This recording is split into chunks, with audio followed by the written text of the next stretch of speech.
Welcome. নিখিল study আইকিউতে সবাইকে স্বাগত। আজকের আলোচ্য বিষয় হচ্ছে সিন্ধু সভ্যতা। সিন্ধু সভ্যতা। আপনাদের যদি আমার ভিডিওটি ভালো লাগে লাইক শেয়ার কমেন্ট করবেন এবং চ্যানেলটিকে সাবস্ক্রাইব করে দেবেন। সাথে বেল আইকনটাকে ক্লিক করে দেবেন, পরবর্তীকালে যে ভিডিওটি আমি আনবো সেটা আপনাদের নোটিফিকেশন সরাসরি চলে যাবে। তা শুরু করছি। হরপ্পা সভ্যতা। হরপ্পা সভ্যতা আবিষ্কার করেছেন কে? হরপ্পা সভ্যতা আবিষ্কার করেছেন দয়ারাম সাহানি। কত খ্রিস্টাব্দে? 1921 খ্রিস্টাব্দে। হরপ্পা সভ্যতা কোথায় অবস্থিত? পাকিস্তানের পাঞ্জাব প্রদেশের মন্টেগোমারিতে। আর হরপ্পা সভ্যতা কোন নদীর তীরে অবস্থিত? ইরাবতী বা রাভি নদীর তীরে অবস্থিত। পরে হচ্ছে মহেঞ্জোদারো। মহেঞ্জোদারো আবিষ্কার করেছেন কে? রাখাল দাস বন্দ্যোপাধ্যায়। এটা কত খ্রিস্টাব্দে আবিষ্কার হয়েছিল? 1922 খ্রিস্টাব্দ। কোথায় অবস্থিত? সিন্ধু প্রদেশের লারকানা জেলায় অবস্থিত। এটা কোন নদীর তীরে অবস্থিত? এটা হচ্ছে সিন্ধু নদীর তীরে অবস্থিত। পরেরটা আছে চান হুদারো। চান হুদারো হচ্ছে আবিষ্কার করেছে ননীগোপাল মজুমদার, মানে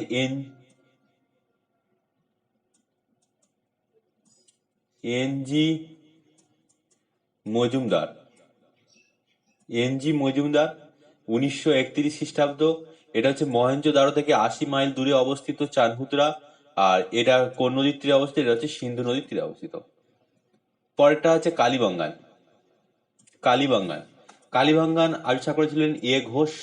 1958 খ্রিস্টাব্দে 1953 খ্রিস্টাব্দে আবিষ্কার হয়। রাজস্থানে অবস্থিত। এটা কোন নদীর তীরে অবস্থিত? এটা হচ্ছে ঘরঘরা নদীর তীরে অবস্থিত। পরেরটা আছে রোপার। রোপার হচ্ছে আবিষ্কার করেছিল অয় ডি শর্মা। 1953 খ্রিস্টাব্দ, পাঞ্জাবে অবস্থিত। এটা কোন নদীর তীরে অবস্থিত? শতদ্রু নদীর তীরে অবস্থিত। পরেরটা আছে লোথাল। লোথাল আবিষ্কার করেছিল এস আর রাও। 1953 খ্রিস্টাব্দ। কোথায় অবস্থিত? আহমেদাবাদে। এটা কোন নদীর তীরে অবস্থিত? গুজরাটের সবরমতী ও ভোগাবা নদীর মিলনস্থলে। ভোগাবা নদীর মিলনস্থলে। প্রথম কোশ্চেন, সিন্ধু সভ্যতা হলো মেসোলিথিক সভ্যতা? সিন্ধু সভ্যতা হলো মেসোলিথিক সভ্যতা, চালকোলিথিক সভ্যতা, নিওলিথিক সভ্যতা, না প্যালিওলিথিক সভ্যতা?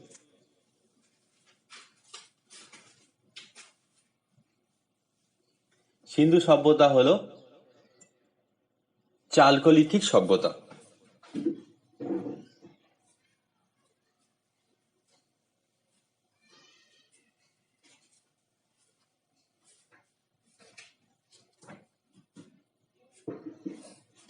সিন্ধু সভ্যতা হলো চালকোলিথিক সভ্যতা। পরে কোশ্চেন হচ্ছে, 2 নম্বর কোশ্চেন হচ্ছে, হরপ্পা ও মহেঞ্জোদারোতে যখন প্রত্নতাত্ত্বিক খনন কার্য চালানো হয় তখন এই আর্কিওলজিক্যাল সার্ভে অফ ইন্ডিয়ার প্রধান কে ছিলেন? দয়ারাম সাহানি, জে.পি. যোশী, এস রাও, না জন মার্শাল? যখন প্রত্নতাত্ত্বিক খনন কার্য চালানো হয় তখন আর্কিওলজিক্যাল সার্ভে অফ ইন্ডিয়ার খনন কার্য প্রধান ছিলেন কে ছিলেন? ছিলেন জন মার্শাল। জন মার্শাল, এটাই উত্তর। পরের কোশ্চেন হচ্ছে, সিন্ধু সভ্যতা সম্পর্কে আমাদের জ্ঞানের উৎস কি? সিন্ধু সভ্যতা সম্পর্কে আমাদের জ্ঞানের উৎস কি? শিলালিপি, মুদ্রা, তালপাতার পাণ্ডুলিপি, না প্রত্নতাত্ত্বিক খনন কার্য? উত্তর হবে প্রত্নতাত্ত্বিক খনন কার্য, এটাই উত্তর।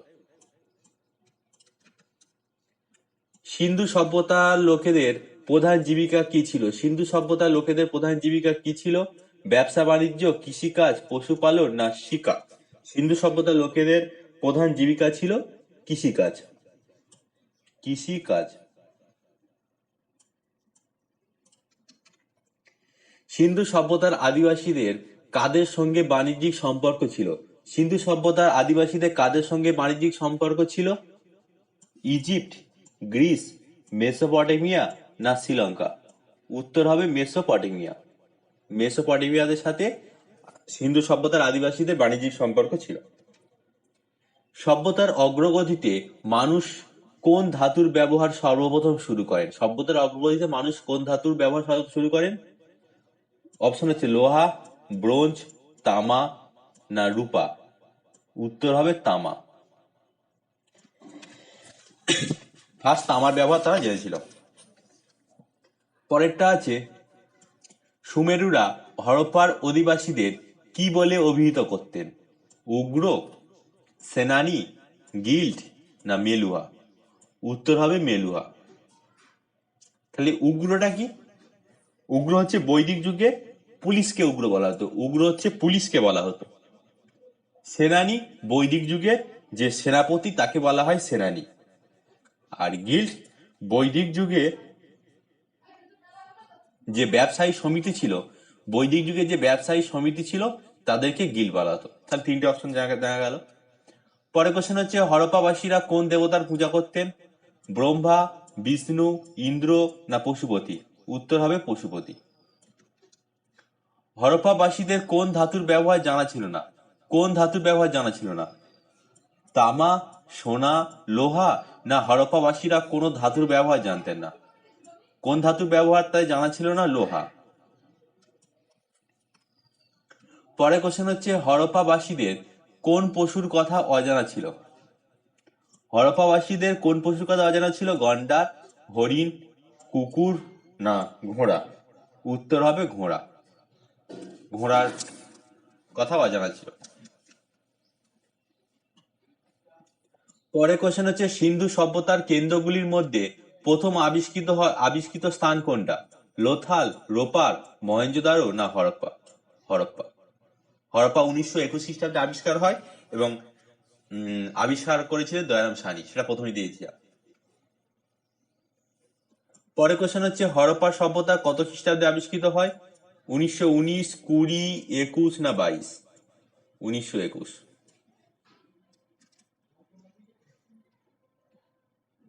মহেঞ্জোদারো শব্দের অর্থ কি? মহেঞ্জোদারো শব্দের অর্থ কি? আগুনের স্তূপ, আনন্দের শহর, মিতের স্তূপ না কোনোটি নয়?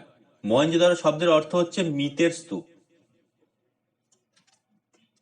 সিন্ধু সভ্যতার বৃহত্তম স্নানাগারটি গ্রেট বাথ, যে বৃহত্তম স্নানাগারটি সেটা কোথায় অবস্থিত? হরপ্পা, রোপার, লোথাল না মহেঞ্জোদারো? যে বৃহত্তম স্নানাগার সেটা কোথায় অবস্থিত? মহেঞ্জোদারো।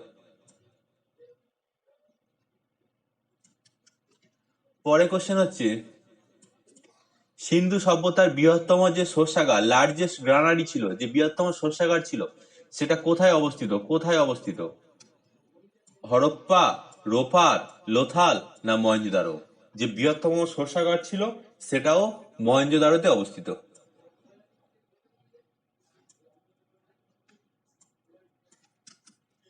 মহেঞ্জোদারোতে যে ডান্সিং গার্লের নিদর্শন পাওয়া গেছে সেটি কি দিয়ে তৈরি? মহেঞ্জোদারোতে যে ডান্সিং গার্লের নিদর্শন পাওয়া গেছে, কোশ্চেন হতে পারে যে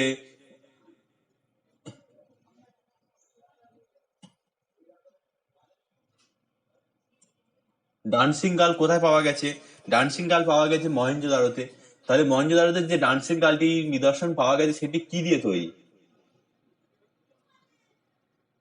লোহা, ব্রোঞ্জ, তামা না রূপা? যে ডান্সিং গার্লটি পাওয়া গেছে সেটা ব্রোঞ্জ দ্বারা নির্মিত। সিন্ধু সভ্যতার কোথায় কাঠের তৈরি পয় প্রণালী মানে উডেন ড্রেনেজ সিস্টেম, কাঠের তৈরি পয় প্রণালী হচ্ছে উডেন ড্রেনেজ সিস্টেম কোথায় পাওয়া গেছে? হরপ্পা, রোপার, লোথাল না কালীবাঙ্গান? উডের তৈরি পয় প্রণালী পাওয়া গেছে কালীবাঙ্গানে। উত্তর হবে কালীবাঙ্গান। কালীবাঙ্গান শব্দটি কোথা থেকে এসেছে? এই কোশ্চেনটা বহু পরীক্ষা এসছে। কালীবাঙ্গান শব্দটি কোথা থেকে এসেছে? কালো বাগান, কালো পাহাড়, কালো চূড়া না কালো চুরি? উত্তর হবে কালো চুরি। পরে কোশ্চেন হচ্ছে কোনটি সিন্ধু সভ্যতার বন্দর শহর? এটা বহু পরীক্ষায় এসেছিল। সিন্ধু সভ্যতার বন্দর শহর হরপ্পা, মহেঞ্জোদারো, রোপার না লোথাল? উত্তর হবে লোথাল। সিন্ধু সভ্যতার বন্দর শহর হচ্ছে লোথাল। পরে কোশ্চেন হচ্ছে হরপ্পার কোন অঞ্চলে ধান চাষের অস্তিত্ব পাওয়া গেছে? ধান চাষের অস্তিত্ব পাওয়া গেছে 1 কালীবাঙ্গান, 2 লোথাল, 3 মহেঞ্জোদারো না 4 কোর্দিজি? উত্তর হবে লোথাল। পরে কোশ্চেন হচ্ছে কোথায় কৃত্রিম পোতাশ্রয়? কোথায় কৃত্রিম পোতাশ্রয় মানে আর্টিফিশিয়াল ডক ইয়ার্ড পাওয়া গেছে? কালীবাঙ্গান, হরপ্পা, মহেঞ্জোদারো না লোথাল? আর্টিফিশিয়াল ডক ইয়ার্ড পাওয়া গেছে এটাও লোথালে। লোথাল। নিম্নের কোন নিদর্শনটি সিন্ধু সভ্যতায় পাওয়া যায়নি? সিন্ধু সভ্যতায় এগুলোর মধ্যে কোনটা পাওয়া যায়নি? শস্যাগার, স্নানাগার, নগর প্রাচীর না মন্দির? শস্যাগার পাওয়া গেছে, স্নানাগারটাও পাওয়া গেছে, নগর প্রাচীরটা পাওয়া গেছে, কিন্তু কোনো মন্দির পাওয়া যায়নি। উত্তর হবে মন্দির। একমাত্র হরপ্পা সভ্যতার কোন স্থানে কোনো দুর্গ পাওয়া যায়নি? কোন স্থানে কোনো দুর্গ পাওয়া যায়নি? রোপাল, লোথাল, হরপ্পা না চানহুদ্র? কোনো দুর্গ পাওয়া যায়নি কোথায়? চানহুদরাতে। পরে কোশ্চেন, নিম্নলিখিতদের মধ্যে কোনটি গুজরাটে অবস্থিত? গুজরাটে কোনটা অবস্থিত? কালিমাঙ্গাল, লোথাল, ধোলাভিরা না লোথাল ও ধোলাভিরা? গুজরাটে অবস্থিত কোনটা? কোথায়? কোনটা? লোথাল ও ধোলাভিরা দুটোই।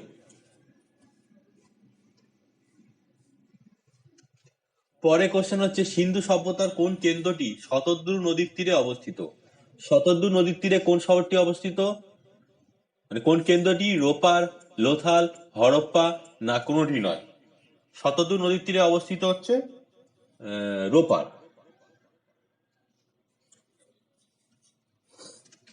পরে কোশ্চেন হচ্ছে, ঋক বৈদিক যুগের টাইম পিরিয়ড 1500 থেকে 1000 খ্রিস্টপূর্বাব্দ, আর ঋগ্বেদ পরবর্তী যুগ হচ্ছে 1000 থেকে 600 খ্রিস্টপূর্বাব্দ। ঠিক আছে। বেদকে আমরা চারটে ভাগে ভাগ করতে পারি। ঋগ্বেদ, সামবেদ, যজুবেদ, অথর্ববেদ। বেদকে আমরা চারটে ভাগে ভাগ করতে পারি। তাহলে সেটা ঋগ্বেদ হলো। এবার ঋগ্বেদকে চারটে ভাগে ভাগ করা যায়: সংহিতা, ব্রাহ্মণ, আরণ্যক আর উপনিষদ। ঋগ্বেদকে চার ভাগে ভাগ করা যায়: সংহিতা, ব্রাহ্মণ, আরণ্যক, উপনিষদ। তাহলে সংহিতাটা কি? সংহিতা হচ্ছে দেবদেবী সম্পর্কে যেসব স্তোত্র আছে সেটা হচ্ছে তোমার সংহিতাতে আছে। ব্রাহ্মণে হচ্ছে যাগযজ্ঞের যে বিধিনিষেধ সেগুলো ব্রাহ্মণে আছে। আরণ্যকে কি আছে? অরণ্য সম্পর্কিত তথ্য, বৃদ্ধ বয়সে অরণ্যবাসীরা ধর্মজীবন যাপনের যে প্রয়োজনীয় তথ্য সেটা আরণ্যকে আছে। আর উপনিষদে কি আছে? উপনিষদে আছে হিন্দু ধর্মের দার্শনিক তত্ত্ব। তাহলে এই চারটে হলো ঋগ্বেদের চারটে ভাগ। ঋগ্বেদে গায়ত্রী মন্ত্র রচিত আছে। কোশ্চেন হতে পারে গায়ত্রী মন্ত্র কোন বেদে রচিত হয়েছে? অপশন দেবে ঋগ্বেদ, সামবেদ, যজুর্বেদ, অথর্ববেদ। বলতে হবে ঋগ্বেদ। আর ঋগ্বেদে কতগুলো স্তোত্র আছে? ঋগ্বেদে হচ্ছে 1028টা শ্লোক বা স্তোত্র আছে। ঋগ্বেদ 10টা মন্ডলে বিভক্ত। ঋগ্বেদ হয়ে গেল। সামবেদে 1603টে স্তোত্র আছে, আর এখানে সঙ্গীত নিয়ে আলোচনা করা হয়। কোশ্চেন হতে পারে সঙ্গীত নিয়ে কোন বেদ আলোচনা করা হয়? ঋক, সাম, যজু, অথর্ব। বলতে হবে সামবেদ। যজুবেদের শ্লোক আছে 1549টা, এটা মূলত যজ্ঞবাচক, যজ্ঞ সম্পর্কে। আর অথর্ব বেদের শ্লোক সংখ্যা 731টা স্তোত্র আছে। এখানে দেবতা, অপদেবতা এবং উপদেবতার উদ্দেশ্যে নানা মন্ত্র এখানে রয়েছে। বেদের শেষ অঙ্গ হচ্ছে উপনিষদ। উপনিষদকে বেদান্ত নামে পরিচিত। কোশ্চেন হতে পারে বেদান্ত নামে কি পরিচিত? অপশন দিতে পারে, তার মধ্যে বলতে হবে উপনিষদ। উপনিষদে বেদান্ত বলা হয় কেন? কারণ উপনিষদ হচ্ছে বেদের শেষ ভাগ। উপনিষদ প্রথম ইংরেজিতে অনুবাদ করেন কে? প্রথম ইংরেজিতে অনুবাদ করেছেন চার্লস উইলকিন্স। সত্যমে জয়তে কথাটি কোথায় আছে? মুন্ডক উপনিষদে। এই কোশ্চেন বহু পরীক্ষা আছে যে সত্যমে জয়তে কথাটি কোথা থেকে নেওয়া হয়েছে। বিভিন্ন অপশন দিতে পারে, সেখান থেকে বলতে হবে মুন্ডক উপনিষদ। বেদ শব্দটি এসেছে বিদ থেকে। তাহলে বিদ শব্দের অর্থ কি? বিদ শব্দের অর্থ হচ্ছে জ্ঞান। বেদাঙ্গ হচ্ছে 6টা ভাগে বিভক্ত: এক শিক্ষা, ছন্দ, ব্যাকরণ, নিরুক্ত, জ্যোতিষ আর কল্প। এই 6টাকে বলা হয় বেদাঙ্গ। উপনিষদের দার্শনিক চিন্তায় 6টা দর্শন আছে। একটা আছে ন্যায় দর্শন, বৈশেষিক দর্শন, সাংখ্য দর্শন, পূর্ব মীমাংসা দর্শন, যোগ দর্শন আর উত্তর মীমাংসা। ন্যায় দর্শন কে রচনা করেছিলেন? ন্যায় দর্শন রচনা করেছেন গৌতম। বৈশেষিক দর্শন রচনা করেছেন কনাদ। সাংখ্য দর্শন রচনা করেছেন কপিল। পূর্ব মীমাংসা হচ্ছে যামিনী বা জৈমিনী। যোগ দর্শন রচনা করেছিলেন পতঞ্জলি। আর উত্তর মীমাংসা রচনা করেছিলেন বেদব্যাস। এই হলো আজ আমার শেষ পাঠ। আপনাদের যদি আমার ভিডিওটি ভালো লাগে লাইক, শেয়ার, কমেন্ট করবেন এবং চ্যানেলটিকে সাবস্ক্রাইব করে দেবেন। সাথে বেল আইকনটাকে ক্লিক করে দেবেন। পরবর্তী যে ভিডিওটা আনবো সেটা আপনাদের নোটিফিকেশন সরাসরি চলে যাবে। নিখিল স্টাডি আইকিউতে সবাইকে স্বাগত।